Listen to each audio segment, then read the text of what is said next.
तो दिन की शुरुआत करते हैं सबसे ज़रूरी काम से, बैंक का काम। करेंसी बची नहीं है अब, यूरो प्रॉब्लम आ जाएगी। डीजल भराने के पैसे नहीं है। ये इनका सेंट्रल इस टाउन का सेंट्रल स्क्वायर है और ये है अपना bank. Du mal Kadumi bitte, sei so gut, dass das mit dir macht, sei so gut, gell? Which dollars? US dollars. Yeah, but I only could change about 500.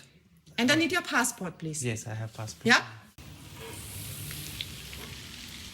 हो गया exchange. Luckily बंद भी होने वाला था, इनके टाइम का कुछ पता ही नहीं पड़ता। आज 12 बजे बंद होने वाला था। तो बैंक में एक्सचेंज कराने का दिक्कत हुई, कुछ 10 यूरो कमीशन ली इन्होंने। अब और कोई ऑप्शन भी नहीं था, डीजल भराना था और आगे का ट्रिप भी कंटिन्यू करना था। तो यही तरीका था। घूमते हैं थोड़ा आर्केन्सी और मेरा favourite town. Let's explore this.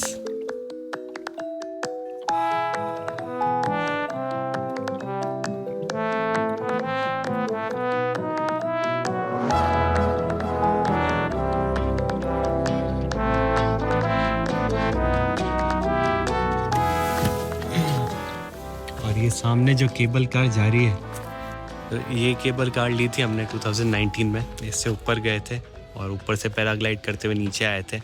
पूरा व्यू जो था वो आर्केन्सी का था, बहुत मस्त था। ये सब बताना मेरा ये पर्पस है कि एक तो मेरी मेमोरीज रिवाइव हो रही है और दूसरा है कि मैं बताना चाहता हूँ कि ये जगह बहुत मस्त है आने के लिए। ऑस्ट्रिया में आपने सुना नहीं होगा शायद इस प्लेस के बारे में, सिर्फ मेरे मुँह से ही सुना होगा, लेकिन ये जगह लोकल ऑस्ट्रियंस के लिए बहुत पॉपुलर है। म्यूनिक से 2 घंटे ही दूर है, शेल्सबर्ग भी ज़्यादा दूर नहीं है, इंसबर्ग तो यहाँ से 40 मिनट्स ही है। तो मेरे ख्याल से ऑस्ट्रिया हो तो यहाँ रुकना चाहिए। This is a nice option to do. बहुत मस्त लेक है, हाइक के बहुत सारे ऑप्शंस है, पैराग्लाइड है, बोटिंग है, सब है। मिलाता हूँ आपको मेरे पैराग्लाइड वाले से, अगर यही होगा तो कुछ 10 यूरो की केबल कार है जो ऊपर ले जाती है, फिर ऊपर से स्काई डाइव कर लो। क्या मस्त है। इस टाइम स्काई डाइव वाला तो क्लोज़ है, मतलब वो लोग स्काई डाइव कर रहे हैं उधर, दिख रहा है मुझे ऊपर, और इसलिए वो क्लोज़ करके जितनी बुकिंग्स होती है एक दिन पहले लेके और फिर स्काई डाइव कराता है। तो वीडियो लगा दूंगा एंड में कि स्काई डाइव किया था, उसका एक्सपीरियंस कैसा रहा। चलो थोड़ा लेक घूमते हैं। Every day is a struggle, every day is a trial, every day is a failure. I have to walk another mile, I'll go wherever you go.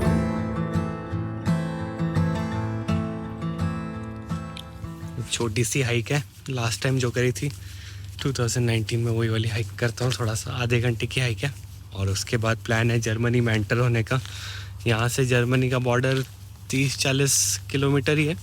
वो सामने जो रास्ता दिख रहा है वो जाएगा जर्मनी के लिए उस साइड। टाउन जो है वो इस साइड है और जर्मनी उस साइड। इनका सितंबर ख़त्म होने वाला है और विंटर सब चालू होने वाला है, इसलिए भी अब काफ़ी लोग बाहर घूम रहे हैं, आउटडोर एक्टिविटीज़ कर रहे हैं। पूरा बर्फ़ में ढका रहता है यूरोप, ये वाला पार्ट सेंट्रल वाला ठंड रहती है, कुछ नहीं कर सकते, तो इसलिए they are having fun here. मई जून में यहाँ से वाटरफॉल बहता है और यहाँ बर्फ़ के टुकड़े भी रहते हैं थोड़े बहुत। पहले यहाँ पे एक ब्रिज भी हुआ करता है टूटा हुआ, काफ़ी कुछ बदल गया है। खैर चलो अब हाइकिंग ख़त्म करते हैं और निकलते हैं जर्मनी के लिए। रास्ते में डीज़ल भराते हैं, डीज़ल इतना सा रह गया तो वो भराएंगे। और ये प्लेस एक्चुअली काफ़ी जगह से काफ़ी क्लोज़ है, इंसब्रग से क्लोज़ है 40 मिनट्स। जिलरताल ट्रिमल वाटरफॉल जो है यूरोप का हाईएस्ट, वो भी काफ़ी पास है। शेल्सबर्ग यहाँ से कुछ 1.5 घंटा दूर होना चाहिए, म्यूनिक कुछ 2 घंटे दूर है, तो बवेरिया भी पास है पीछे की साइड, और ऑस्ट्रिया के काफ़ी चीज़ें भी पास है आगे की side. This is a good place to stay. काफ़ी ऑप्शंस है रुकने के, काफ़ी हर ऑप्शंस। मैंने कैंपिंग ग्राउंड भी दिखा दिया 15 यूरो का, तो वो भी अच्छा ऑप्शन है अगर कार में टेंट लेके आ रहे हो तो। अदरवाइज़ होटल्स लेक के उस साइड भी है, इस साइड भी है, दोनों साइड है। ऑस्ट्रिया में कहीं रुकना हो तो ये मेरा सजेशन रहेगा, और फिर घूम लो आसपास। एक बार यहाँ रुक जाओ और एक बार वो वॉल्फगेन सी के आसपास रुक जाओ, तो वो वाला एरिया कवर हो जाएगा। चलो, Germany is calling me back.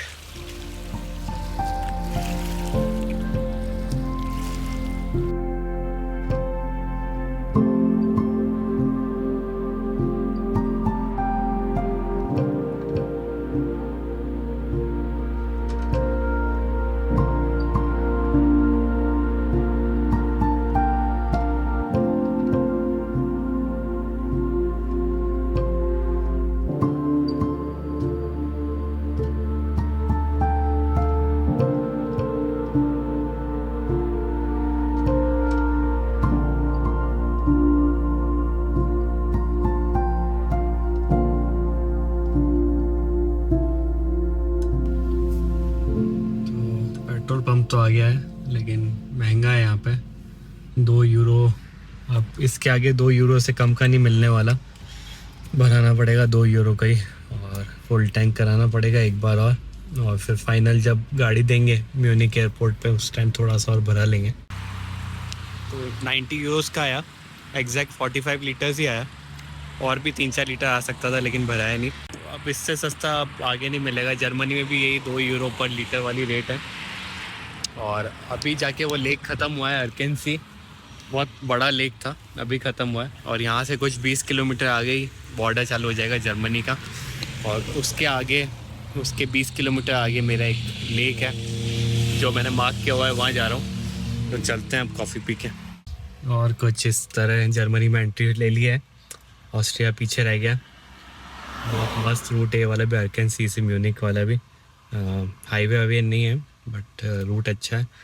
तो ऑस्ट्रिया में मैंने 3 बार एंट्री ली। और ऑस्ट्रिया में क्या क्या देखने का है, बहुत कुछ देखने का, लेकिन जो मैंने देखा इस ट्रिप में वो बताता हूँ मैं। सबसे पहले तो वॉल्फगैंग सी वाला एरिया बहुत अच्छा है, कैंपिंग के लिए बहुत अच्छा है। मैंने कैंप ग्राउंड में ढूंढने की बहुत कोशिश करी, नहीं मिला, लेकिन वो पूरा एरिया अच्छा है। 2 चीज़ें वहाँ देखने लायक है अगर वॉल्फगैंग सी में जा रहे हो, आसपास रुक रहे हो। एक तो है हॉलस्टेड जो सब लोग जाते हैं, और एक है उसकी 20 मिनट आगे गोसाउ टाउन भी अच्छा है, गोसाउ लेक भी अच्छा है, जो मैं गया उसका वीडियो यहाँ दिखाता हूँ कैसा है। उसके अलावा फुशल सी एक छोटा सा लेक है जहाँ पे रेड बुल कंपनी यहाँ से बनी थी। फुशल सी में उसका हेड क्वार्टर है, वो भी देख सकते हो, म्यूज़ियम है रेड बुल का। उसके अलावा ऑस्ट्रिया में जेलम सी है विच इज़ वेरी पॉपुलर। मैं नहीं गया, इस बार भी नहीं गया, लास्ट टाइम भी नहीं गया था। और इंसबर्ग इज़ वेरी फेमस। एंड इंसबर्ग में लेकिन हाफ डे या 1 डे सफिशिएंट, उसके अलावा नहीं। अगर ऊपर केबल कार लेके जा रहे हो तो ठीक है, उसके अलावा ऐसा कुछ नहीं है खास। एंड देन इंसबर्ग के अलावा ज़िलरताल जो मैं गया था, वो एक अच्छा बेस हो सकता है। 2 ट्रिमल वाटरफॉल जो सबसे बड़ा वाटरफॉल है यूरोप का। कितना बड़ा ट्रक था ये। और उसके अलावा हाइकिंग प्लेसेस है खूब सारे। एक नीचे मैं नाम देता हूँ, वो वाला हाइकिंग प्लेस फिर से रह गया मेरा, नेक्स्ट टाइम करूँगा पक्का। और अर्केन्सी मेरा फेवरेट एरिया है यूरोप, ऑस्ट्रिया में। तो मैं यहाँ पे लकीली आ गया, विच वॉज गुड। तो अब निकलते हैं। अब पता नहीं कब ऑस्ट्रिया आना होगा, देखते हैं। ऑस्ट्रिया अगर कार है तो ऑस्ट्रिया है, यूँ मान लो। Best place to drive around in Europe is Austria. और थोड़ा southern part of Germany is also good. Dolomite is also good to drive around, लेकिन रास्ते थोड़े नैरो हैं, तो उसका ध्यान रखना। चलो अब जर्मनी में एंट्री लेते हैं।